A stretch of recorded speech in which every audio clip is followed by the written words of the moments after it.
Hello everyone. अभी तक हमने क्या देखा? आरएमएस वैल्यू, एवरेज वैल्यू के कैलकुलेशंस और साथ में हमने क्या देख लिया? न्यूमेरिकल्स देखे। ठीक है, नॉर्मल से न्यूमेरिकल्स थे, प्रॉपर जेई मेंस के जैसा और एडवांस के जैसा। ठीक है, उसमें एक आध क्वेश्चन नीट के भी रहे होंगे। ठीक, अब हम थोड़ा आगे बढ़ते हैं। अभी तक हमने 3 तरह के एलिमेंट देखे, पैसिव एलिमेंट, एक रेजिस्टर, एक इंडक्टर और एक कौन सा? कैपेसिटर। इलेक्ट्रोस्टैटिक में हमने कैपेसिटर देखा, करंट इलेक्ट्रिसिटी में हमने रेजिस्टेंस देखा और थर्ड ऑफ कैसा? इंडक्टर। ठीक है, इंडक्टर हमने ईएमआई में देखा। ठीक, कैपेसिटर चार्ज स्टोरेज डिवाइस था। रेजिस्टेंस क्या था? फ्लो ऑफ चार्ज का अपोज कर रहा था, मतलब पोटेंशियल्स की वहां पर जहां पे रेजिस्टेंस की वैल्यू ज्यादा थी वहां पोटेंशियल ज्यादा और करंट की वैल्यू क्या हो रही थी? कम हो रही थी। इंडक्टर कैसा था? खुद में कैसा ऑफ मेरे पास इंड्यूस्ड ईएमएफ का क्या कर रहा था? अपोज कर रहा था। तो अब इस तरह से हम अलग अलग कॉम्बिनेशंस देखेंगे कि अगर एक अल्टरनेटिंग सर्किट में अगर मेरे पास प्योर इंडक्टर हो गया, प्योर कैपेसिटर हो गया और प्योर रजिस्टर हो गया, तो उसका बिहेवियर किस तरह से होगा, वोल्टेज और करंट किस तरह से बिहेव करेगा। क्योंकि हमने कुछ अलग अलग टाइप्स की चीजें देखी, जैसे अगर मैं अभी एक बार डिफाइन करना चलता हूँ, वोल्टेज और करंट के साथ रिलेशन देखता हूँ किसका, एक बार रजिस्टर का, एक बार इंडक्टर का और एक बार कैपेसिटर का। तो हमने रेजिस्टेंस में डायरेक्टली सिंपल सा देखा था कि हमारे पास ओम्स लॉ को अप्लाई कर रहा होता है, तो ये डीसी में तो हमने यही लिख दिया था, V is equal to I into R लिखा था। रिलेशन बस देख रहे हैं। ठीक है, उसके बाद यही चीज हम लोग किस पे देखे थे? इंडक्टर के लिए D V is equal to L D I by O D T. ठीक है, उसके बाद किस में देखे थे? अगर आपको याद हो तो आप ये देखते हो कि Q is equal to C into कितना होता है? V होता है। Changing of charge with respect to time को ही आप क्या बोल रहे होते हो? मेरे पास इस तरह से रिप्रेजेंट करते हो, जिसे हम करंट कहते हैं और I कांस्टेंट होगा, बट dV बाई ऑफ कितना लिख सकते हैं? dt लिख सकते हैं। तो करंट का रिलेशन, करंट और वोल्टेज का रिलेशन फॉर किसके लिए? कैपेसिटर के लिए, फॉर इंडक्टर के लिए एंड फॉर किसके लिए हमारे पास ये है? रेजिस्टेंस के लिए। इस तरह से 3 रिलेशंस थे। ठीक, तो किसका बिहेवियर कैसा होगा? क्योंकि हमें ये चीज यहाँ पे दिख रही है, टाइम के रिस्पेक्ट में मेरे पास अल्टरनेटिंग करंट में पोटेंशियल चेंज हो रहा होगा।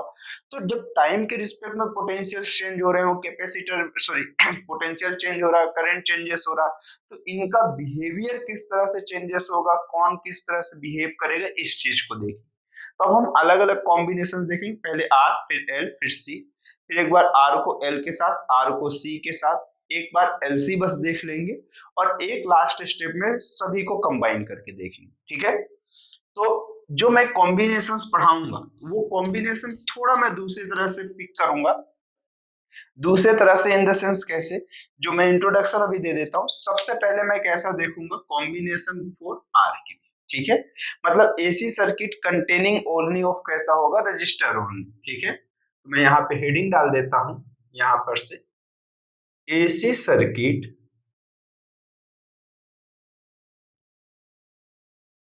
कंटेनिंग आर ओनली, मतलब रेजिस्टेंस सिर्फ अप्लाई करवा रहा हूं मैं। ठीक है, पहले इसके लिए देख। ठीक, देखो, जब हम इसके लिए देख रहे होंगे तो आप समझना, हाँ ये प्रॉपर्टी बिल्कुल नहीं चेंज होगी, पैरेलल में हमेशा वोल्टेज सेम, सीरीज में ऑलवेज भी करंट सेम। ठीक है, तो मैं क्या किया कि एक रेजिस्टेंस को कंसीडर किया यहाँ पे। ठीक, यहां पर से मैं इसमें एक एसी सप्लाई दिया, इसमें पोटेंशियल्स मुझे मालूम है, जहां पे V की वैल्यू कितना है? V not sine omega T. इस तरह से क्वेश्चन। ठीक, अब अगर मैं देखूं तो यहाँ पर मेरे पास क्या फ्लो कर रहा होगा? करंट फ्लो कर रहा होगा। हर इंस्टेंट पे जैसे जैसे वोल्टेज चेंजेस होगा करंट भी चेंजेस होगा। ठीक, अब अगर ये V है तो मेरे पास जैसे ही यहाँ पर से जो करंट जाएगा, रेजिस्टेंस के फर्स्ट ऑफ पॉजिटिव, मतलब जिस साइड से करंट इंटर हो रहा है वो पॉजिटिव टर्मिनल है और जिधर से लीव कर रहा होगा वो माइनस। अब वोल्टेज डेवलप अक्रॉस रेजिस्टेंस कितना हो जाएगा? V R. पैरेलल कॉम्बिनेशन तो V की वैल्यू सॉरी पैरेलल कॉम्बिनेशन बोलो, एक सिंगल एलिमेंट है तो जो V की वैल्यू होगी वही किसके इक्वल हो जाएगी? V आर के। ठीक, अब आपको मालूम है कि V जो है वी आर की वैल्यू जो होती है वो करंट इनटू क्या हो जाता है मेरे पास, रेजिस्टेंस। ये हर इंस्टेंट की बात हो रही है। ये आई एज ए फंक्शन ऑफ कैसा है मेरे पास, टाइम है। तो मैं लिख देता हूँ I as a function of time T, और ये आर हुआ, और ये वोल्टेज भी मेरे पास as a function of time है, तो ये मेरे पास ऐसा ही रहेगा। लीनियर एलिमेंट है ऐसा कंसिडर कर रहे हैं, ठीक। तो अब अगर मुझे आई टी की वैल्यू चाहिए तो मैं इसे कैसे लिखूंगा, देखो वी टी बाई ओ क्या लिख दूंगा, टी की वैल्यू कितना है मेरे पास यहाँ पर से V not sine omega upon में कितना हो गया, आर हो गया। अब v बाय ऑफ आर किसके इक्वल हो जाएगा, अगर मैं यहां से देखूं तो v बाय ऑफ आर किसके इक्वल है, अगर आप देखो तो मैक्सिमम वोल्टेज अपॉन मैक्सिमम कैसा है मेरे पास, आर तो ऑलवेज भी फिक्स है, ये मेरे पास कभी भी चेंजेस नहीं हो रहा है। एक रेजिस्टेंस की वैल्यू अगर मैं फिक्स कर दिया तो ऑलवेज भी फिक्स रहेगा, पैसिव एलिमेंट है, टाइम वेरिंग रेजिस्टेंस नहीं, ठीक। तो अगर आप देख रहे हो कि V not by of R जो है मैक्सिमम वोल्टेज अपॉन रेजिस्टेंस है, तो ये क्या देगा मुझे, करंट देगा। बट कैसा करंट दे रहा होगा, मैक्सिमम करंट, ये एम्पलीट्यूड ही तो होगा ये इसका, I naught into sine omega T हो जाएगा, इस तरह से दिखेगा। तो अब अगर मैं देखूं तो मुझे जो वोल्टेज है वो भी कितना V not sine omega T है, और जो करंट है वो भी कितना I naught into sine omega T. तो अगर मैं ग्राफ रिप्रेजेंट करना स्टार्ट किया यहाँ पर किसके और किसके बीच में, v और i के बीच में, अगर मैं ग्राफ दिखाना स्टार्ट किया कि मेरे पास ये वैल्यू कितनी हो गई, यहाँ पर से ये v हो गया, कितना हो गया, v हो गया, और ये मेरे पास कैसा हो गया या फिर चलो हटाओ यहाँ पर से, ठीक है। ये जस्ट ऑफ कोई इंस्टेंट के लिए थीटा के रिस्पेक्ट में इसकी वैल्यू क्या हो रही है, चेंज हो रही है, v के लिए भी हो सकता है, i के लिए भी हो सकता है। अगर मैं ये देख रहा हूं कि यहाँ पर मेरे पास वोल्टेज इस तरह से गया, तो जो इसकी मैक्सिमम वैल्यू होगी ये कितना हो जाएगा मेरे पास, v नॉट हो जाएगा। मैक्सिमम वैल्यू ये कौन सी हो गई, v नॉट हो गई।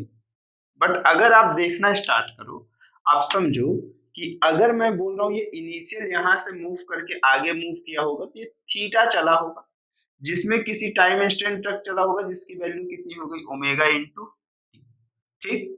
अब अगर ये ओमेगा इंटू टी हो गया तो मेरे पास ये बताओ, यहां पर से वी नॉट ऑफ मैग्नीट्यूड है तो ये V nought cos omega T, और ये कौन सा हो गया, V not sine omega T, ठीक।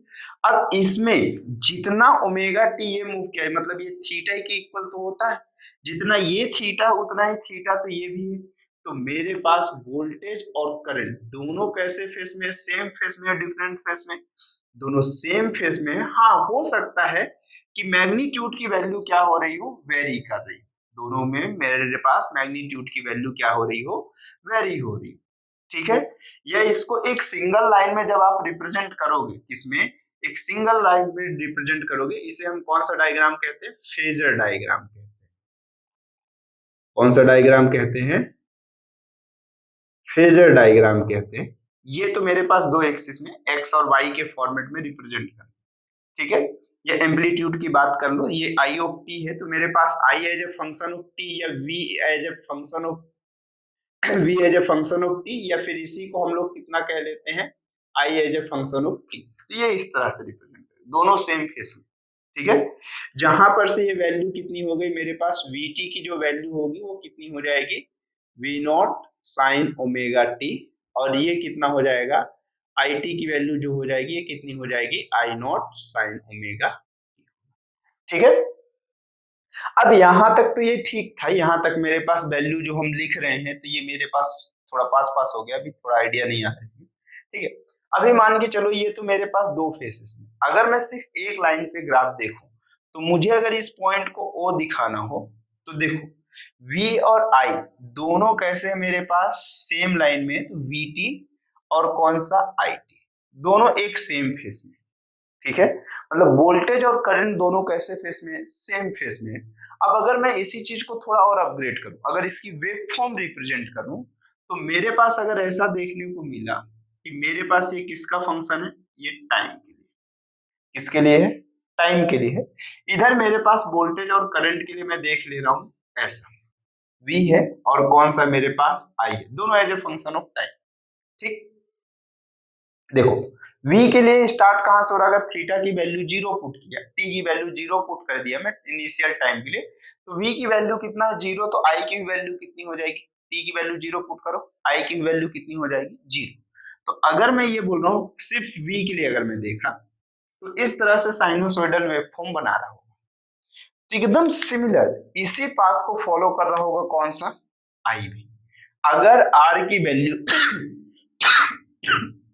1 को छोड़ के कुछ भी है, ये कंफर्म है कि मेरे पास फेस दोनों का कैसा होगा? सेम होगा। फेस दोनों का कैसा होगा? सेम होगा। ये t की वैल्यू कितना है? 0, और ये कितना है? t is equal to capital T by 2 है, और ये कितना है? t की वैल्यू कैपिटल। ठीक, मैं इस ग्राफ को किसके लिए कह रहा हूं? हर इंस्टेंट पे ये मेरे पास इसकी मैक्सिमम वैल्यू है, जिसे मैं कौन सा v नॉट, और इसे कौन सा कह रहा हूं यहाँ पर? I नॉट कह रहा हूं।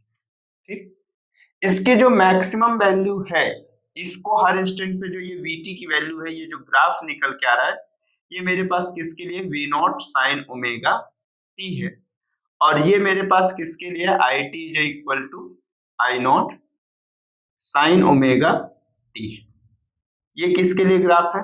इस वाले के लिए। यहां से हमें ये समझ में आया कि वोल्टेज एंड रेजिस्टेंस, मैं ये लिखूं, सॉरी, वोल्टेज एंड करंट, यहां से नोट में हमें ये समझ में आया कि for R only circuit, resistance only circuit, मेरे पास कैसा voltage V and I are in same phase होगा। कैसा होगा मेरे पास? सेम फेस होगा, कोई फेस डिफरेंस नहीं होगा। ठीक है, यहां तक ठीक है? आप एक बार देख लो, फिर मैं आगे ट्राई करता हूं। अब धीरे धीरे चीजों को हम बहुत आगे बढ़ाएंगे। अभी आर देखें, अब प्योरली एल देखेंगे, फिर प्योरली वो कैसा देखना स्टार्ट करेंगे? सी देखना स्टार्ट करेंगे। ठीक है, पहले आप इसको देख लो अच्छे से।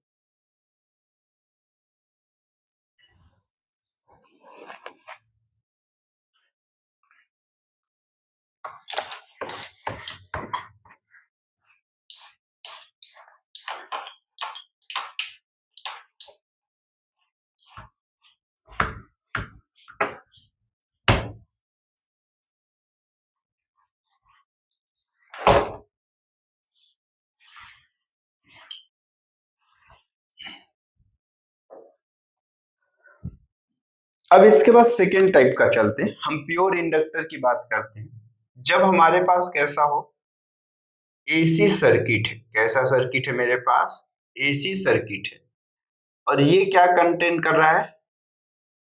Containing only pure inductor.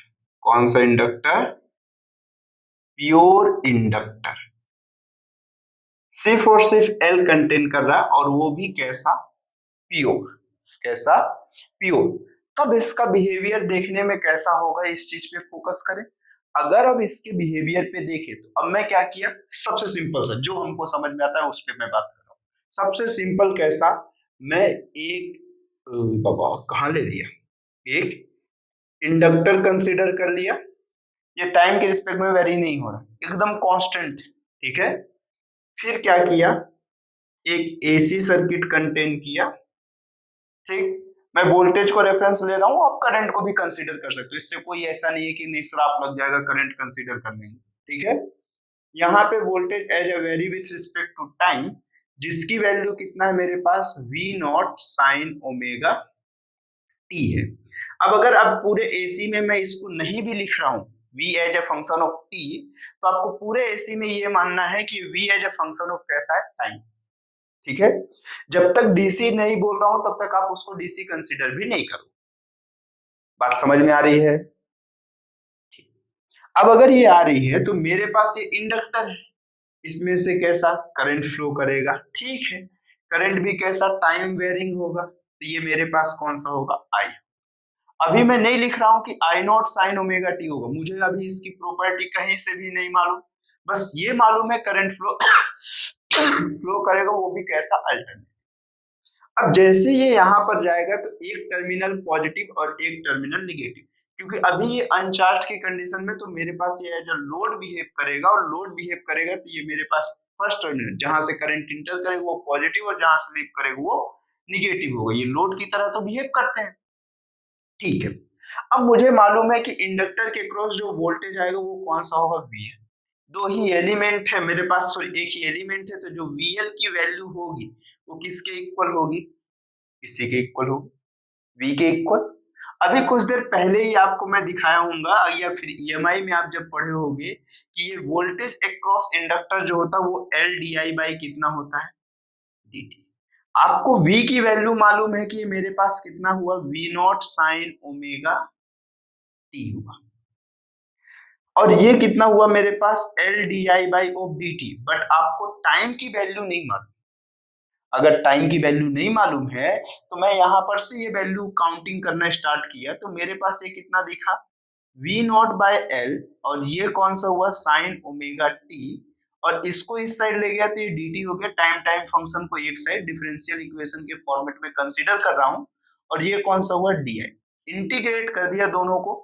इनडिफाइंड integral ही मैं कंसीडर कर रहा हूँ, चलो डिफाइंड इंटीग्रल भी कंसीडर कर सकते हो, उसमें कोई बहुत बड़ी प्रॉब्लम नहीं है। मेरे पास एक फिक्स टाइम के लिए अगर आप काउंट भी करना चाहो तो कर लोगे, तो एक क्लोज लूप में ये जीरो आना स्टार्ट हो जाएगा, एवरेज ओवरेज काउंटिंग करना स्टार्ट करोगे तो ये और कुछ आएगा, ठीक है। जीरो तो नहीं आएगा, इंटीग्रेट हो रहा है, ठीक है। लेकिन जीरो ना भी आया या आ भी गया उसकी मैं बात भी नहीं कर रहा हूँ, लेकिन मुझे अभी यहाँ पर कैसा कोई कांस्टेंट नहीं कंसीडर करना। मैं ये नहीं मान रहा हूँ कि मेरे पास जो है ये प्योर एसी, इसमें कभी कोई डीसी फॉर्मेट था ही, ठीक है। अगर था ही नहीं तो मेरे पास ये कितना हुआ, यहाँ पर इसके करंट की वैल्यू कितना हुआ आई, वी नॉट और एल कैसा है कांस्टेंट, मैक्सिमम वैल्यू में कोई चेंजेस नहीं, एल है। और इंटीग्रेशन ऑफ कौन सा मेरे पास साइन ओमेगा टी इंटू कितना है dt। और आपको पता है कि यहाँ के बाद साइन ओमेगा टी की वैल्यू कितना होता है इंटीग्रेशन, देखो इसमें इंटीग्रेशन किसके रिस्पेक्ट में होगा, टी के रिस्पेक्ट में। ओमेगा जब बिहेव कैसा करेगा कांस्टेंट, एंगुलर फ्रीक्वेंसी या फ्रीक्वेंसी एक अल्टरनेटिंग सोर्स की ऑलवेज भी कैसी होगी कांस्टेंट। फ्रीक्वेंसी कभी भी वेरी नहीं कराना है, ठीक है। अगर नहीं कराना है तो मेरे पास साइन का जो इंटीग्रेशन होगा वो कितना हो जाएगा, माइनस का कॉस ओमेगा टी और डिनोमिनेटर में ओमेगा।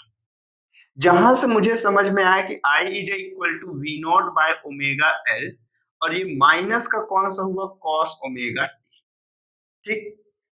बाकी सब चीज मैं हैंडल कर लूंगा, लेकिन यहाँ पर आप देखो, आपको ये देख के कुछ सेम टाइप का लग रहा है क्या, यहाँ फंक्शन साइन का है, यहाँ फंक्शन किसका है, कॉस का है। पहला मेरा टारगेट है कि ये कन्वर्ट हो जाए किसमें, साइन में। किसमें कन्वर्ट हो जाए, साइन में। जब भी हम रेफरेंस ऑफ फ्रेम को ले रहे होते हैं तो एसएचएम में स्टार्ट करो, देखते होगे कि एसएचएम में जो ऑसिलेशन मीन पोजीशन से स्टार्ट हो रहा होता है साइन कंसीडर कर। मैं ये कंसीडर करना चाहता हूं जब भी मैं इसे कंपेयर करूं तो मेरे पास ये ऑलवेज भी साइन है तो ये भी कैसा रहे, साइन। मैं इसे कन्वर्ट कर सकता हूं कि मैं इसे कैसा कंसीडर किया, वी नॉट ओमेगा एल, और कॉस को मैं कितना लिखा, फर्स्ट क्वाड्रेंट में साइन मतलब सभी क्वांटिटी पॉजिटिव होती है, तो मैं इसे लिख लिया कि ये साइन 90 कितना है मेरे पास, 90 माइनस थीटा है, मतलब 90 मतलब कितना हो गया, pi by 2 minus omega T. यही चीज है, यही चीज होती है। अब अगर ये है तो मेरा टारगेट यहाँ पे ये माइनस ओमेगा टी हो गया, और मेरा प्राइम टारगेट कैसा है कि मेरे पास ये प्लस का ओमेगा टी रहे, फ्रीक्वेंसी की डायरेक्शंस ऑफ चेंजेस नहीं हो। तो मैं ये माइनस को अंदर लेके गया तो वी नॉट ओमेगा एल, और ये कौन सा हुआ साइन ओमेगा टी माइनस कौन सा हुआ पाई बाय 2 हुआ। अब अगर आप देखो तो वी नॉट कांस्टेंट ओमेगा है, एल है। अगर आप देखो तो ये मेरे पास एक्चुअल में कंपेयर करना स्टार्ट करो इसको, आपके पास जो साइनोसॉइडल इक्वेशंस आती है I naught into sine omega T plus of कौन से फाई से, तो आपको समझ में आएगा कि जो आई नोट की वैल्यू है, जो आई नोट की वैल्यू है वही किसके इक्वल है मेरे पास, V not by of omega L के इक्वल है। अब यहां तक तो हमारे पास सब सही था कि वी नॉट की वैल्यू मेरे पास I is equal to V not by omega L. लेकिन याद करो जब हम पढ़ते थे कि हमारे पास कैसा ओम्स लॉ के अकॉर्डिंग आपको ये मालूम है I is equal to V by R है। तो यहाँ पे ओमेगा एल जो है ये बिहेव लाइक ऑफ कैसा रख रहेगा मेरे पास आर के जैसा ही बिहेव करेगा। किसके जैसा बिहेव करेगा? आर के जैसा ही बिहेव करेगा। बट ये किसके लिए है? इंडक्टर के लिए है, जहां पे करंट क्या कर जाएगा, एक्चुअल में आप देखो यहाँ पे वोल्टेज कितना है साइन ओमेगा टी, और ये ओमेगा टी माइनस 90, मतलब जहां पे करंट क्या करेगा, लैग करेगा। मतलब ये एक पैसिव एलिमेंट होगा जहां पे मेरे पास करंट क्या करेगा, लैग करेगा वोल्टेज से, वो भी कितने डिग्री, 90 डिग्री। और ये ओमेगा एल एक्चुअल में क्या चीज रिप्रेजेंट करेगा, ये मेरे पास एक रिएक्टेंस को रिप्रेजेंट करेगा। किसको रिप्रेजेंट करेगा? रिएक्टेंस, जिसे हम एक्सएल से रिप्रेजेंट करते हैं, इसे हम क्या बोलते हैं, रिएक्टेंस बोलते हैं। क्या बोलते हैं? रिएक्टेंस। और इसकी एसआई यूनिट एकदम सेम टू सेम ऐसे ही होती है जैसे रेजिस्टेंस की होती है, ओम। तो एक्सएल की जो वैल्यू ओमेगा इंटू एल है। मतलब अगर एक मेरे पास इंडक्टर अल्टरनेटिव सर्किट में लगा हुआ है, तो वो जो इंडक्टर है उसका रजिस्टिव एलिमेंट के फॉर्मेट में या फिर उसकी रजिस्टिव प्रॉपर्टी कितनी होगी, तो ओमेगा इंटू एल से आप फाइंड कर सकते हो। सॉरी, जिसे आप क्या बोलते हो, रिएक्टेंस बोलते हो। क्या बोलते हो आप? रिएक्टेंस बोल रहे हो। अब ये एक्सएल जो है वो रिएक्टेंस की वैल्यू है, और ये ओमेगा इंटू कितना हो गया, एल हो गया है। क्या हो गया है? ओमेगा इंटू एल हो गया। मतलब ये फ्रीक्वेंसी पे डिपेंड करेगा। अलग अलग फ्रीक्वेंसीज पे इसका अलग अलग ऑप्टम्स दिखना स्टार्ट होगा। तो अभी एक सेकेंड, मैं इस पे अभी थोड़ी देर से आऊंगा। तो जिसे मैं लिख सकता हूं कि ये V not by of XL हुआ, तो मैं इस इक्वेशन से डिसाइड करूंगा कि I is equal to I not sine omega कितना हो गया, टी हो गया। ये चीज हुआ, sorry, omega T minus pi by two हुआ। Omega T minus pi by two हुआ। मतलब फेज डिफरेंस है या नहीं है? बिल्कुल है। और कितने डिग्री का है? 90 डिग्री का है। तो मैं यहाँ पर नोट डाल के लिखता हूं, for pure LC circuit, sorry L circuit, for pure L circuit, current will be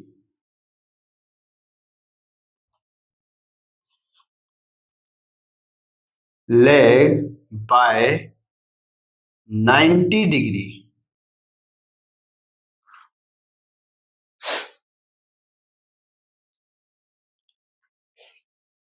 Current will be, मत लिखो, current lag by 90 डिग्री। ठीक, किससे?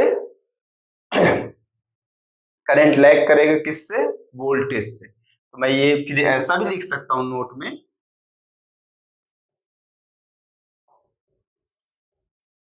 For L circuit current lag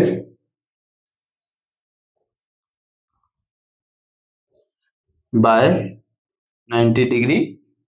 या किससे लैग कर रहा है? ओ सॉरी, बार बार वही चीज में बोल दे रहा हूँ, सॉरी सॉरी। करंट क्या करेगा? लैग करेगा। करंट क्या कर रहा होगा इसमें? लैग कर रहा होगा। और कितने डिग्री से? बोलो, कुछ तो लैग कर रहा होगा ना भाई, इसमें कौन सा 90 डिग्री से। ठीक है, यहां तक तो ठीक है। अब यहां तक हमें कोई समस्या भी नहीं। ठीक है, इसके आगे जैसे ही मैं देखा कि मेरे पास करंट लैग कर रहा है, अब मैं किसकी बात कर रहा हूं? फेजर डायग्राम की बात कर रहा हूं। किसकी बात कर रहा हूं? फेजर डायग्राम की बात कर रहा हूं। अगर मैं फेजर डायग्राम से बात की तो मैं तीन तरह से दिखाऊंगा, एक लास्ट में मतलब वेव फॉर्म से भी दिखा दूंगा। ठीक, पहले फर्स्ट दो को मैं डिसाइड करता हूं। तो मेरे पास जैसे अगर ये हुआ, एक ये हुआ, और एक ये हुआ, ये कौन सा मेरे पास V या कौन सा है, I में से कोई भी एक ले लेते हैं। ठीक है, अगर मैं ये कहा कि मेरे पास यहाँ पर वोल्टेज है, ये कौन सा मेरे पास वोल्टेज है जिसका एम्पलीट्यूड फिक्स है, यहाँ से यहाँ तक की जो लेंथ है वही उसका क्या है मेरे पास, एम्पलीट्यूड है। ठीक है, इसकी वैल्यू V नॉट है। यहाँ पर से इसकी वैल्यू हर टाइम इंस्टेंट में चेंज हो रही होगी, जहां पे ये मेरे पास v है जिसकी value v not sine omega t है। यहां से इसको मैं अपने रेफरेंस एंगल पे ले रहा हूँ जिसकी वैल्यू थीटा लिख रहा हूँ, जो कि ओमेगा इंटू कितना है t। अब देखो करंट क्या हो रहा है, लैग हो रहा है। करंट क्या हो रहा है, लैग हो रहा है। कितना डिग्री, इससे पाई बाय 2 डिग्री क्या हो रहा है, लैग कर रहा है। तो मैं इसे कैसा लिख सकता हूं, यहां से जो करंट दिखेगा मुझे वो कैसा दिखेगा, 90 डिग्री इससे कैसा पीछे, इस तरह से। ये वैल्यू कौन सी है मेरे पास, आई नॉट है, ठीक। और इसके इस मैग्नीट्यूड को मैं कितना लिखता हूं, I is equal to I not sine omega T लिखता हूं, ठीक है। और ये वैल्यू यहां से कितना है मेरे पास बताओ, पाई बाय 2 है। तो अब मेरे पास अगर इस पॉइंट से पाई बाय 2 है तो ये दोनों के बीच में यहाँ का ये बचा हुआ एंगल कितना होगा, तो बोलो कितना हुआ। ओमेगा टी से पाई बाय 2 कैसा है, पीछे देख लो पीछे। तो अब आप बताओगे कि पाई बाय 2 माइनस ओमेगा टी है, तो ठीक है बता दो ना उसमें से कौन सा, ये वाले फॉर्मेट में आप बता रहे होगे, इस फॉर्मेट में। बट यहाँ पे करंट कैसा है, पीछे। अब इसके बाद मैं और भी दो फॉर्मेट बताता हूँ, पहले आप इसको देख लो।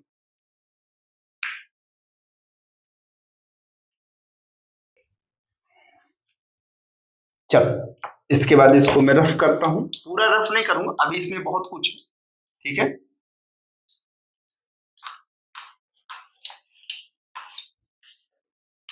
अभी मैं ये फेजर डायग्राम रख रहा हूँ, ठीक है। अब देखो एक तरह से ये हुआ। दूसरा ऐसा है कि मैं एक लाइन में भी ड्रॉ कर सकता हूँ। अगर मैं अपने करंट को रेफरेंस एज्यूम कर रहा हूँ तो वोल्टेज इससे कैसा रहेगा, आपको 90 डिग्री आगे दिखेगा। ये पाई बाय 2 होगा। मैं ओमेगा टी को हटा दे रहा हूँ क्योंकि मैं ये एज्यूम कर रहा हूँ कि दोनों ओमेगा टी फ्रीक्वेंसी चल, ठीक। इसमें कैसा है, वोल्टेज लीड कर रहा है करंट से, मैं ये कह रहा हूँ 90 डिग्री। अगर मैं ये चीज को, अगर रेफरेंस इसी चीज को हमेशा ऐसा लिखा हुआ, ऐसा कोई जरूरी नहीं है, इस तरह से भी लिखा हुआ आ सकता है आपके पास। यहाँ पे क्या बोल रहा है, वोल्टेज रेफरेंस है, जो एक्स एक्सिस की डायरेक्शन होगी उसे मैं हमेशा रेफरेंस ले रहा होता हूँ। अगर मैं इसे एक्स कह रहा हूँ तो ये हमेशा रेफरेंस, ठीक। तो ये मेरे पास वोल्टेज कैसा हो रहा है, लैग कर रहा है, सॉरी करंट लैग कर रहा है किससे, वोल्टेज से 90 डिग्री। इस पे आप क्या करोगे, वोल्टेज लीड कर रहा है करंट से कितने डिग्री, 90 डिग्री। हालांकि दोनों चीजें सेम ही है, कोई हमारे पास अंतर नहीं है। या मैं ये कहूँ जैसे मैं और मेरा एक फ्रेंड रन कर रहा है, मेरा फ्रेंड मेरे 100 मीटर आगे है, तो मैं बोलूंगा मेरा फ्रेंड मेरे से 100 मीटर आगे है, जबकि मेरा फ्रेंड मुझे देख के क्या बोलेगा कि पवन कितना मीटर पीछे, सॉरी 100 मीटर कैसा है, पीछे है, ठीक है। तो इस तरह से वो कंसीडर हो रहा है। अब अगर इसी का वेव फॉर्म में दिखाए, इसी का अगर मैं वेव फॉर्म दिखाना स्टार्ट किया तो वेव फॉर्म समझो कैसे दिखेगा, ठीक। कुछ इस तरह से, ठीक है, कोई दिक्कत नहीं। अगर मैं यहाँ पर वैल्यू पुट कर रहा हूँ तो v की वैल्यू तो चुपचाप ऐसे ही मेरे पास इसी रेफरेंस लाइन को मैं लेते हुए जूम करके, ठीक। अब क्वेश्चन पे ये बोल रहा है, ये मेरे पास कौन सा है, v और i के लिए ग्राफ है, और ये किसके लिए है, t के लिए, ठीक है। अब जैसे ही मैं यहाँ पे देखा तो मेरे पास ओमेगा टी माइनस कौन सा है, पाई बाय 2। तो जैसे ही मैं t की वैल्यू 0 पुट किया, यहाँ पे t की वैल्यू 0 पुट करो तो i is equal to I nought minus कितना है, पाई बाय 2 है, sorry I not sine minus pi by 2 हो जाएगा। तो आप देखोगे साइन माइनस पाई बाय 2 मतलब मेरे पास कितना हो जाएगा, -1 हो जाएगा। मतलब आई की वैल्यू जो माइनस आई नॉट से स्टार्ट हो रही होगी, मतलब वो जैसे ही यहाँ पर होगा तो अपनी मैक्सिमम वैल्यू को यहाँ के लिए जा रहा होगा। जैसे ही यहाँ पर आप टी की वैल्यू कितना पुट करके देखो, टी बाय 4 पुट करके देखो, टी बाय 4 मतलब मेरे पास कितना हो गया, 2 पाई बाय ओमेगा इंटू 4 कहोगे, ये कैंसिल आउट हो गया, तो 2 इक्वल टू ये कितना हो गया, पाई 2 ओमेगा। तो आपके पास ये कैंसिल आउट हो जाएगा तो पाई बाय 2 हो जाएगा। तो जैसे टी बाय 4 पे आप पहुंच रहे होगे तो मतलब ये वैल्यू कितनी हो गई होगी, 0। पाई बाय 2 माइनस पाई बाय 2 मतलब कितना हो गया, 0 हो गया। और साइन 0 की वैल्यू कितनी होती है मेरे पास, 0। तो आई की वैल्यू कितना हो जाएगा, 0। मतलब जैसे ही मैं अपने साइकिल्स के 1/4 पे, जैसे ये मैक्सिमम में पहुंच रहा होगा तो ये कहां पे पहुंचा होगा, 0 पे। और इसके बाद जैसे ही ये अपने यहाँ पे मिनिमम में ये 0 पे पहुंचा होगा, ये ऐसे पॉजिटिव पे पहुंचेगा, फिर से ये जैसे ही यहाँ पर पहुंच रहा होगा तो ये निगेटिव मैक्सिमम होगा, ये कुछ इस तरह से होगा। फिर उसके बाद ये टर्म ऑफ इस तरह से बढ़ना स्टार्ट करेगा और कुछ इस तरह से दिखाते हुए अपने आंसर्स को कैसा चेंज करता हुआ जाएगा। एम्पलीट्यूड उतना ही नहीं ले रहा मैं एम्पलीट्यूड को थोड़ा सा कम कर लेता हूं यहाँ से, ऐसा इस तरह से, क्योंकि एम्पलीट्यूड दोनों का इक्वल हो ऐसा कोई हमारे पास गारंटी नहीं है। ठीक है, तो ये यहाँ पर से अगर मैं देखा तो ये वैल्यू मेरे पास किस चीज के लिए कहलाएगी, ये इसकी मैक्सिमम वैल्यू होगी जो कि V नॉट होगा, और ये कौन सा होगा I नॉट। मेरे पास ये चीज कहा जा रहा है यहाँ से, ये जो वैल्यू है ये मेरे पास V is equal to V not sine omega t है, और ये वैल्यू कितनी है मेरे पास I is equal to I nought sine omega t है, और ये वैल्यू कितनी है मेरे पास यहाँ पर t/4 है। ठीक, ये कितनी है मेरे पास t/2 है, ये कितना है मेरे पास 3t/ऑफ कितना है 2 है, और ये लास्ट पे कितना हो जाएगा मेरे पास, बोलो सॉरी 3t/4 हो गया ना। ठीक है, अगले में कितना हो गया t हो गया। ठीक, तो इस तरह से ये मेरे पास वेव फॉर्म बनता हुआ जाएगा। अब देखो करंट अभी भी 90 डिग्री कैसा है, लैग कर रहा है। अब यहां से ये सब चीज तो हमारा हो चुका था डिस्कशन, अब मैं इसके आगे चलता हूं। ठीक है, ये न्यू डिस्कशन था।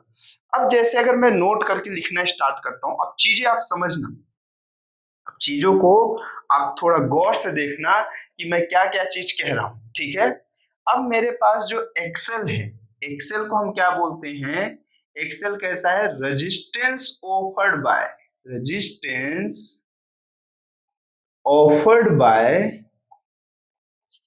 इंडक्टर कहते हैं। क्या बोलते हैं, रेजिस्टेंस ऑफर्ड बाय इंडक्टर कहते हैं इसको। दूसरे स्टेप में या क्या कहते हैं इसको, इंडक्टिव रिएक्टेंस, क्या कहते हैं, इंडक्टिव रिएक्टेंस कहते हैं। क्या कहते हैं, इंडक्टिव रिएक्टेंस भी तो कहते हैं ना भाई इसको, क्या कहते हैं, इंडक्टिव रिएक्टेंस भी कहते हैं। अब अगर यहां तक हुआ तो अब अगले स्टेप पे अगर देखो तो मैं ये कहना स्टार्ट किया, ये सब मैं रफ कर रहा हूं, अब मैं चीजों को थोड़ा और डेप्थ पे लेके चलता हूं, आप बस देखते चलो क्या होता है और क्या नहीं होता है। अब जैसे यहां तक तो हो गया कि इसे मैं इंडक्टिव रिएक्टेंस कहता हूं, मैं अगर यही चीज देखा कि फॉर डीसी के लिए, किसके लिए, डीसी के लिए, तो मेरे पास डीसी का टाइम पीरियड कितना होता है, मेरे पास इनफाइनाइट होता है। इनफाइनाइट मतलब मेरे पास डीसी अपने आप को जब रिपीट कर रहा होता है वो इनफाइनाइट टाइम पे चला जाता है ना। ठीक, तो डीसी का टाइम पीरियड अगर इनफाइनाइट है तो फ्रीक्वेंसी कितना हो जाता है, 0, मतलब ओसिलेट नहीं करता। हम ये अगर डीसी की सप्लाई का, डीसी का वेव फॉर्म लगभग लगभग फिक्स डीसी कैसा दिखाते हो, मतलब ये अपने आप को इनफाइनाइट पे कहीं पर जाके एक आध बार रिपीट करने की कोशिश कर रहा हो, तो मतलब कभी नहीं कर रहा होगा। तो अगर टी की वैल्यू इनफाइनाइट है तो फ्रीक्वेंसी की वैल्यू कितनी हो जाएगी मेरे पास, 0 हो जाएगी। अगर फ्रीक्वेंसी की वैल्यू 0 है तो ओमेगा की वैल्यू कितनी होगी, 0 होगी। ओमेगा की वैल्यू कितनी होगी, 0 हो जाएगी। तो आप बताओ एक्सएल की वैल्यू कितनी होगी, ओमेगा इंटू एल, तो एक्सएल इज इक्वल टू कितना हो जाएगा, 0। क्यों, तो अब यहां से आप समझो कि फॉर डीसी, किसके लिए, फॉर डीसी के लिए मेरे पास, फॉर डीसी मेरे पास इंडक्टर कितना रेजिस्टेंस प्रोवाइड करता है, 0। इंडक्टर कितना प्रोवाइड करता है, 0। और इसी की तरह अगर आप देखो एक इंडक्टिव सर्किट के लिए, याद करो ईएमआई में मैं बात कर रहा हूं, जब आरएल कॉम्बिनेशन देखते थे तो अगर एक इंडक्टिव सर्किट सर्किट में इनफाइनाइट टाइम तक के लिए कनेक्टेड था, इनफाइनाइट टाइम तक के लिए कनेक्टेड था, तो वो मेरे पास कैसा बिहेव करता था, 0, मतलब रेजिस्टेंस ऑफ 0, मतलब शॉर्ट सर्किट। अगर एक्सेल की वैल्यू 0 हो गई मतलब कौन सा सर्किट बिहेव करेगा मेरे पास, शॉर्ट सर्किट बिहेव करेगा। किसके लिए, फॉर डीसी, और मेरे पास किसके लिए, और important part for DC and infinite time के लिए, किसके लिए, इनफाइनाइट टाइम के लिए, या बहुत लॉन्ग टाइम तक के लिए। जब सर्किट एलआर सर्किट का जब कॉम्बिनेशन देख रहे थे एक डीसी सोर्स में, तो इनफाइनाइट तक सर्किट तक अगर मेरे पास एल कनेक्टेड था तो बिहेव कैसा करता था, शॉर्ट सर्किट की तरह बिहेव करता था। जीरो रेजिस्टेंस मतलब कैसा, शॉर्ट सर्किट, पूरा का पूरा करंट फ्लो कर जाएगा और इसके क्रॉस वोल्टेज ड्रॉप कितना होता था, जीरो होता था। तो एक डीसी कॉम्बिनेशन में अगर कभी भी आपको इंडक्टर लगा के दोगे तो पूरा का पूरा शॉर्ट सर्किट की तरह बिहेव करेगा, वहां पर कोई वोल्टेज ड्रॉप नहीं होगा। और मेरे पास अगर एसी के लिए नहीं अप्लाई की हुई या फिर चार्जिंग के लिए कंडीशंस पे इनफाइनाइट टाइम पे ये रहे, ठीक। उसी के बाद अगर मैं ये एसी के लिए देखा या फिर टी इज इक्वल टू कितने के लिए देख रहा हूँ, जीरो के, तो फ्रीक्वेंसी कितना हो जाएगा, ये फर्स्ट केस और ये कौन सा केस है, second case. T is equal to zero के लिए अगर मैं देखा तो फ्रीक्वेंसी कितनी हो जाएगी, infinite. T is equal to zero के लिए फ्रीक्वेंसी कितनी हो जाएगी, इनफाइनाइट फ्रीक्वेंसी हो जाएगी। तो मेरे पास ओमेगा की जो वैल्यू हो जाएगी वो भी ओमेगा इनफाइनाइट हो जाएगी। फ्रीक्वेंसी मतलब कितना हो जाएगा, 1/t हो जाएगा, ठीक। तो ये बताओ एक्सएल की वैल्यू कितनी हो जाएगी, ओमेगा इंटू एल। तो एक्सएल कितना हो जाएगा, इनफाइनाइट रेजिस्टेंस। इनफाइनाइट रेजिस्टेंस मतलब, इनफाइनाइट रेजिस्टेंस मतलब कौन सा, मेरे पास यहाँ पर इनफाइनाइट रेजिस्टेंस मतलब ओपन सर्किट, मतलब आई की वैल्यू कितनी हो जाएगी, जीरो हो जाएगी। मतलब कौन सा सर्किट हो जाएगा, ओपन सर्किट। कौन सा सर्किट हो जाएगा, ओपन सर्किट। कौन सा सर्किट हो जाएगा, ओपन सर्किट। अगर कभी मुझे इसमें फ्रीक्वेंसी के साथ और इसके साथ ग्राफ दिखाने के लिए बोला है तो मेरे पास, और ये कौन सा है, एक्सएल है, तो जब फ्रीक्वेंसी जीरो होगी तो एक्सएल की वैल्यू कितनी हो जाएगी, इनफाइनाइट हो जाएगी। और ऐसे धीरे धीरे आएगा। आप कहते हो ना कि two parallel line will be never intersect if intersect the point will be like at infinite. तो एफ की वैल्यू अगर जीरो है तो मैं यहाँ पर से स्टार्ट कर रहा हूँ, इसके पैरेलल से एक लाइन ड्रॉ कर रहा हूँ। धीरे धीरे धीरे जैसे जैसे फ्रीक्वेंसी क्या होना स्टार्ट करेगी, बढ़ना स्टार्ट करेगी, तो एक्सएल की वैल्यू बढ़ेगी। और जैसे फ्रीक्वेंसी इनफाइनाइट हो जाएगा तो एक्सएल की वैल्यू क्या होगी, इनफाइनाइट, जीरो हो गई। सोच लो, सही डायग्राम बना है क्या, कैसे सही बना है यार, अच्छे से देखो इसको, ये सही डायग्राम नहीं बना है। लोग यही डायग्राम देख के सोचते हैं कि बस यही चीज आ रही है। आप देखो आपके पास सब चीज यहाँ पर बना हुआ है, सबसे ऊपर साइड में आप देखो एक्सेल की वैल्यू एफ की वैल्यू जीरो, एक्सेल की वैल्यू जीरो, वो यहां मिलेगा ना, वो यहां मिलेगा। और जैसे जैसे आप एफ बढ़ा रहे होगे तो एक्सेल की भी वैल्यू बढ़ना स्टार्ट हो रही होगी। ये कुछ इस तरह से बढ़ेगा, ये कुछ इस तरह से बढ़ेगा।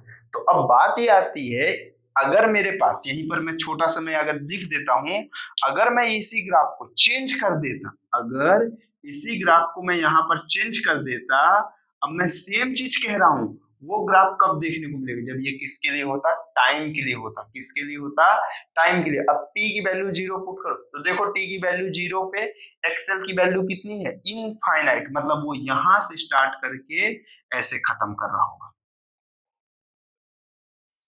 ऐसा। इतनी सारी चीजें डिटेल हुई, आपको मतलब अच्छे से समझ में आए, एक बार अच्छे से देख लो आप, क्योंकि ये चीजें इंपॉर्टेंट है। आप देखो इसको एक बार अच्छे से।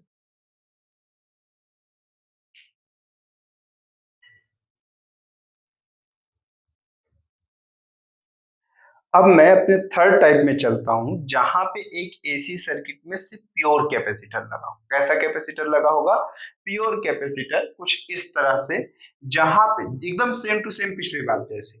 ये मेरे पास क्या है, V की वैल्यू है, एक वोल्टेज सोर्स है जहां पे हमें इसकी वैल्यू मालूम है, V not sine omega T.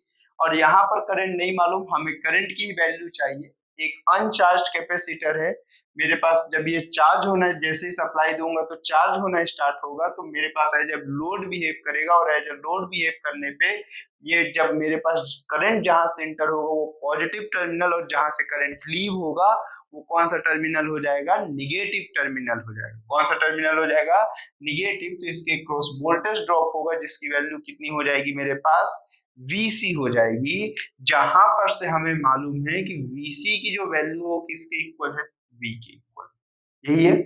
जहां पर से VC एक्चुअल में कितना होगा मेरे पास, यहाँ पर जो वोल्टेज होगा ये मेरे पास flow upon V is equal to V जो होगा VC की वैल्यू वो Q बाई कितना होगा C होगा, क्योंकि आपको मालूम है Q इज इक्वल टू कितना होता है C इंटू V हो गया।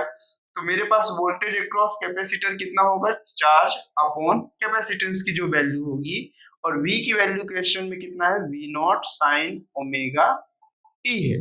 बट क्वेश्चन में मुझे क्यू नहीं फाइंड करना, आई फाइंड करना है। तो ये वैल्यू कितनी हो जाएगी Q is equal to C into V nought into कितना हो जाएगा मेरे पास साइन ओमेगा टी। अब ये मेरे पास मालूम है कि अगर मेरे पास पोटेंशियल टाइम के रिस्पेक्ट में चेंज हो रहा है तो करंट भी चेंज होगा, और करंट चेंज हो रहा होगा तो चार्ज का फ्लो भी तो चेंज हो रहा होगा, जिसे हम कितना लिखेंगे अगर मैं इसे डिफरेंशिएट किया टाइम के रिस्पेक्ट में तो यही चीज देखने को मिलेगा।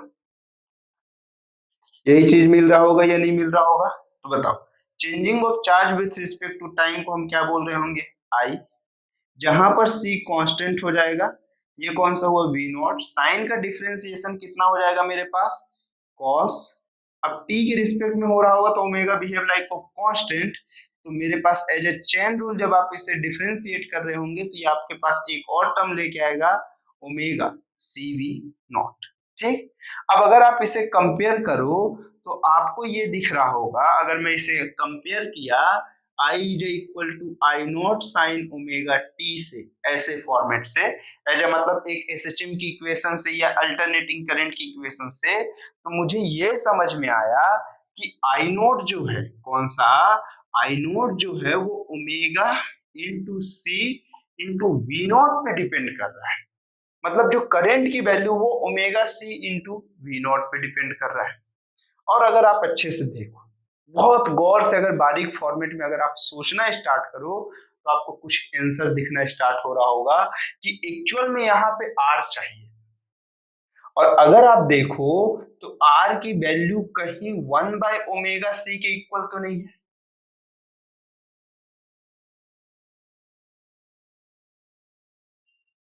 इसी के जैसा तो नहीं दिख रहा, तो यहां पर आर नहीं होगा, यहाँ पे एक नया टर्म आता है एक्सी।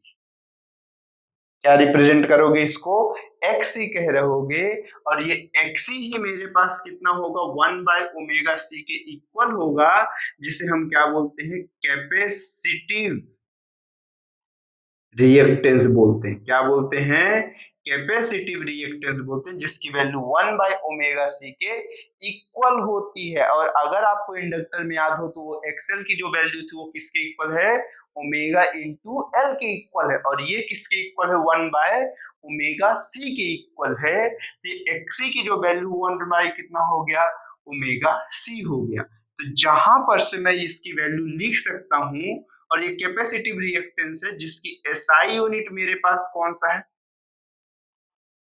एसआई यूनिट कितनी होगी इसकी भी ओम होगी। इसी को हम बोलते हैं कई बार resistance, resistance produce by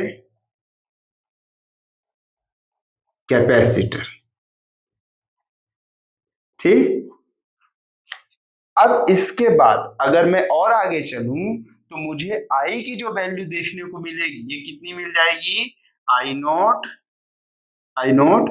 cos omega T. अब क्या मैं इसे और इसे सेम कंसीडर कर लूं क्या, फ्रीक्वेंसी सेम है, डायरेक्शन भी सेम है, निगेटिव नहीं आया, बट देखो ये साइन है और ये क्या कॉस, अभी मैं कंपेयर भी नहीं कर सकता।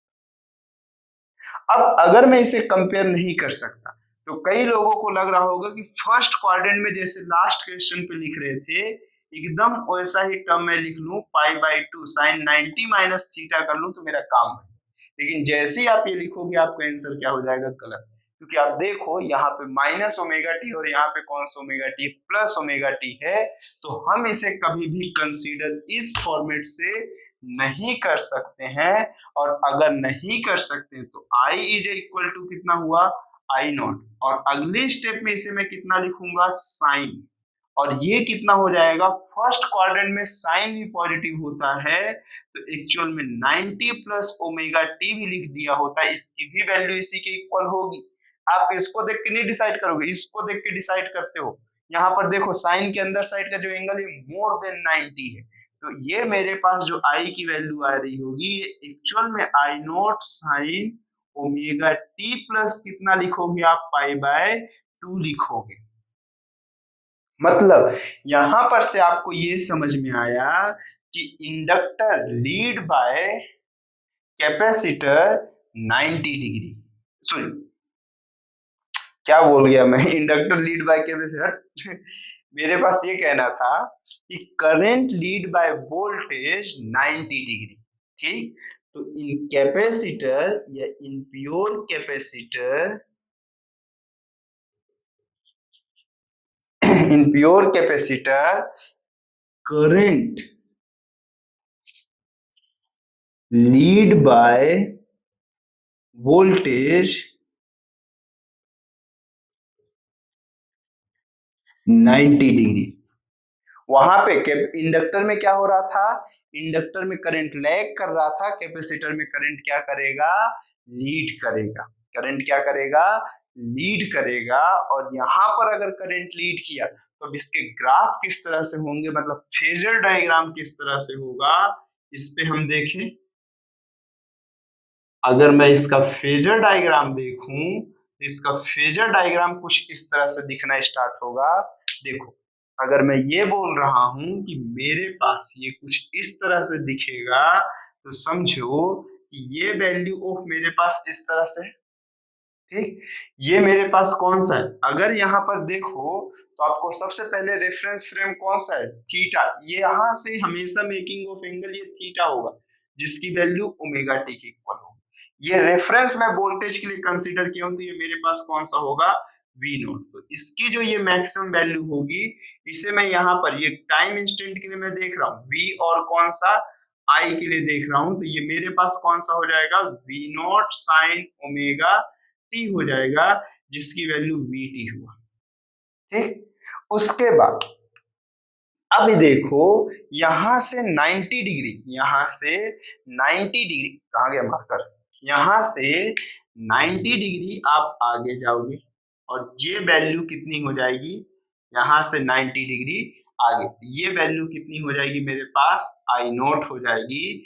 इसकी ये जो वैल्यू होगी ये कितना हो जाएगा मेरे पास, सॉरी यहां से ये वैल्यू कितनी हो जाएगी, आई इज इक्वल टू मेरे पास कौन सा हो जाएगा, I not sine omega T plus pi by 2 होगा। अब देखो यहाँ पे करंट क्या कर रहा है, लीड कर रहा है, तो इसका ग्राफ दो तरह से हम बनाएंगे। सबसे फर्स्ट ओ मेरे पास या तो ये V है या I है और ये 90 डिग्री, या तो मैं इसी चीज को कैसा कहूंगा, ये V है और ये कौन सा मेरे पास I है, और ये मेकिंग ऑफ एंगल कौन सा है, 90 डिग्री है। तो ये पॉइंट ऑफ कौन सा है O, और ये पॉइंट कौन सा है, उल्टा बना दिया ना, ओहो सॉरी सॉरी सॉरी, इतना फास्ट में मैं भगवान जाने कहाँ जाऊंगा। I है और ये कौन सा है, उल्टा बनाना था ना, I है, ये V है। इसका मतलब ये हुआ कि करंट लीड बाय ऑफ कितना है, 90 डिग्री फ्रॉम वोल्टेज, और यहाँ पे करंट क्या है मेरे पास, voltage lag by of current, ठीक है। ये दो चीज में बनाया। अब ये आप इतना देख लो, फिर वेव फॉर्म डिस्कस करते हैं और इसका और भी प्रॉपर्टी देखते हैं। पहले इसको आप इतने को देखो, हो गया, चलो अब इसके बाद इसका वेव फॉर्म देखते हैं, है ना। स्क्रीनशॉट मार ही रहे होगे, मारते रहो मारते रहो, स्क्रीनशॉट तो मारते ही रहो, नोटबुक में भले मत लिखना। सबसे वेस्ट फोटो और स्क्रीनशॉट यही होता है सबसे वेस्टेज ऑफ फोटो अगर कहा जाए तो जो हम ये बोर्ड की फोटो लेते हैं ना, ये कभी भी आज तक नोट पे आ ही नहीं चुकी, कभी भी। तो सबसे वेस्ट फोटो वही, बाकी सब तो मेमोरी के फॉर्मेट में। और जब सबसे फर्स्ट स्पेस खाली करने की बात आती है तो यही बोर्ड की फोटोज जाती है, ठीक है। ऐसा देखो, तो यहां तक तो हो गया। इसके बाद अगर अगले में चलते, ठीक है, अब मैं वेव फॉर्म की बात कर रहा हूं। ये मेरे पास कुछ इस तरह से, हमारे पास दो इक्वेशंस देखने को मिले थे, v is equal to V not sine omega T, और दूसरे स्टेप में क्या था, i is equal to I not sine omega T plus pi by 2 था। यही दो चीज थी, ठीक। अगर मैं ये कह रहा हूं कि V का जो ग्राफ है इस तरह से देखने को मिले, ये टर्म ऑफ मेरे पास V और कौन सा है मेरे पास I है, ये टर्म जो है मेरे पास ये कौन सा है V नॉट। अब अगर मैं देखूं कि t की वैल्यू 0 पुट किया, साइन पाई बाई 2 है, मतलब साइन की वैल्यू कितनी हो चुकी होगी इस वाली कंडीशन पे, मैक्सिमम से स्टार्ट करके ऐसे जा रहा होगा। पिछले ग्राफ से थोड़ा सा चेंजेस रहेगा, पिछले ग्राफ में यहां से स्टार्ट कर रहा है, अब यहाँ पे यहां से स्टार्ट करते हुए और कुछ इस तरह से जा रहा है, ठीक, एक कुछ इस तरह से, फिर उसके बाद ये वैल्यू फिर इस तरह से, ठीक। ये मेरे पास कौन सा है, यहाँ पे ये 0 है, ये कौन सा है t/4 और ये कौन सा है t है, ये कौन सा है मेरे पास I नॉट। देखो पहले ये 0 था, तब तक ये 90 डिग्री, मतलब ये कैसा, ये 0 था, ये मिनिमम था, ये अपने मैक्सिमम में पहुंच चुका है, पॉजिटिव मैक्सिमम लूप 90 डिग्री ये क्या कर रहा है, लीड कर रहा है। तो मैं इसके इक्वेशंस को अगर लिखना स्टार्ट किया तो इस वेव फॉर्म की जो इक्वेशन होगी वो कितनी हो जाएगी, v not sine omega t होगी, और इस ब्लू वाले वेव फॉर्म की जो इक्वेशन होगी वो I nought sine omega t plus कौन सा हो जाएगा पाई/2 होगा, ठीक है। अब यहां से चीजें चेंज करते हैं। आरसी सर्किट तो खूब पढ़े होंगे, आधे लोग बैठ के रटे होंगे कि हाँ इनिशियल पॉइंट पे बॉडी ऐसा ऐसा बिहेव करेगा, इनिशियल पॉइंट पे ओपन सर्किट, फाइनल पॉइंट पे शॉर्ट सर्किट, ऐसे पढ़ते पढ़ते और एग्जाम में लिखते लिखते जो पढ़े हो उसका उल्टा हो जाता है। तो उसके कंफ्यूजन को आज दूर करते हैं। हम ये पढ़ चुके हैं कि एक्सी की जो वैल्यू होगी वो 1/ओमेगा c के इक्वल होगी, ये चीज हम पढ़ चुके, हम लोगों ने ये देखा, हम लोगों ने ये देखा कि एक्सी की जो वैल्यू 1/ओमेगा c है। तो दो चीज देखने को मिलेगा, DC, DC in the sense of time period कहाँ पे, इनफाइनाइट, और फ्रीक्वेंसी की वैल्यू कितनी हो गई मेरे पास 0, तो ओमेगा की वैल्यू कितना है, इनफाइनाइट। तो एक आरसी सर्किट में अगर कैपेसिटर इनफाइनाइट तक के लिए कनेक्टेड है तो उसका बिहेवियर कैसा होगा, कुछ तो होगा। देखो तो xc इज इक्वल टू 1/ओमेगा c, ओमेगा की वैल्यू कितना है, इनफाइनाइट, तो 1/इनफाइनाइट, तो xc की जो वैल्यू होगी वो कितना होगा, 0, 0 मतलब वो मेरे पास जब कैपेसिटर फुल्ली चार्ज हो जाता था तो ये कैसा बिहेव करता था, xc की वैल्यू 0, मतलब कौन सा सर्किट, शॉर्ट सर्किट, और शॉर्ट सर्किट में वोल्टेज कितना हो जाता था, 0 हो जाता था। देख लो t की वैल्यू इनफाइनाइट मतलब फ्रीक्वेंसी की वैल्यू 0, ओमेगा की वैल्यू, वाह क्या बढ़िया पढ़ते हैं, वाह रे वाह, 1/o, इधर देखो ये 0, ये कितना हुआ, इनफाइनाइट, मतलब कौन सा सर्किट, शॉर्ट सर्किट नहीं, कौन सा circuit, open circuit. Open circuit जब कैपेसिटर फुल्ली चार्ज हो जाता था तो ओपन सर्किट की तरह बिहेव करता है। इनफाइनाइट टाइम पे फ्रीक्वेंसी की वैल्यू कितनी हो गई, इनफाइनाइट टाइम पीरियड पे फ्रीक्वेंसी की वैल्यू 0 हो गई, ओमेगा की वैल्यू 0 हो गई, 1/0 इनफाइनाइट हो गया, मतलब वोल्टेज की वैल्यू कितनी होगी, समथिंग्स होगी, बट करंट की वैल्यू ऑलवेज भी कितना हो गया, 0 हो गया। इसी तरह से अगर दूसरे स्टेप पे आप देखो, जब टाइम पीरियड की वैल्यू आप क्या पुट करोगे, 0, और फ्रीक्वेंसी की वैल्यू कितना हो गया, इनफाइनाइट, और ओमेगा की वैल्यू कितनी हो गई, इनफाइनाइट, तो एक्सी की जो वैल्यू होगी वो कितनी होगी, 1/o, 1/ओमेगा c, मतलब अब आप लिखोगे 1/इनफाइनाइट, मतलब एक्सी की वैल्यू 0। जिस टाइम पे आप एसी सर्किट में, सॉरी उसमें आरसी सर्किट में आप देखे होंगे, जिस टाइम पे आप स्विच को ऑन करते थे अगर कैपेसिटर अनचार्ज है तो 0, मतलब कौन से सर्किट की तरह बिहेव करता था, शॉर्ट सर्किट की तरह, कौन से सर्किट की तरह, शॉर्ट सर्किट की तरह बिहेव करता था। और यहाँ पे वोल्टेज कितना होता था, 0, तो इनिशियल वोल्टेज 0 होता था, इनफाइनाइट पे कुछ ना कुछ आता था, मतलब अगर एक्सी की वैल्यू इनफाइनाइट है तो आई की वैल्यू 0 होगा, बट वोल्टेज कुछ ना कुछ होगा। और यहाँ पे किसका वैल्यू होगा, करंट का वैल्यू कुछ ना कुछ होगा, ठीक। अब ये हुआ, तो अब इसके ग्राफ देखते हैं हमारे पास किस तरह से बनते हैं। ठीक, पहले मैं किसके लिए देख रहा हूं यहाँ पे ग्राफ, एक्सी का ग्राफ विथ ओमेगा और किसके साथ, एफ के साथ। अगर ओमेगा की वैल्यू 0 लिख रहे हो तो एक्सी की वैल्यू कितना मिल रहा है, इनफाइनाइट। ये कुछ इस तरह से दिख रहा होगा। और जैसे ही एफ की वैल्यू इनफाइनाइट पुट कर दिए तो एक्सी की वैल्यू कितनी हो गई, 0 हो गई। तो मेरे पास इनफाइनाइट पे लाइन को कैसे दिखाते हो, पैरेलल दिखा देते हो। उसी तरह से अगर मैं ये कहा कि मेरे पास ये एक्स ही है और ये टाइम पीरियड का ग्राफ है, तो बोलो टाइम की वैल्यू जब 0 पुट कर रहे हो तो एक्स की वैल्यू कितनी आ रही है, 0। ये कुछ इस तरह से उठेगा। आप अपने उस टेबल पे देखो, देखो धीरे धीरे ये बढ़ना स्टार्ट करेगा और मेरे पास ये बढ़ते बढ़ते कुछ टाइम के बाद जाके कैसा हो जाएगा, पैरेलल हो जाएगा। अगर आप अपने उस ग्राफ को ओपन करके देखो जो लास्ट टाइम पे बनाया था, ये एक्सी और ये ओमेगा एफ का जो ग्राफ है ये किसके, एक्सएल और किसके इक्वल था, टी के इक्वल था। अब देखो वहां पे, ठीक, तो आप यहां तक देख लो, एक बार रिवाइज कर लो।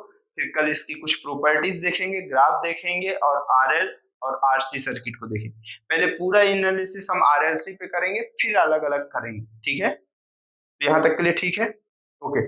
Thanks for watching.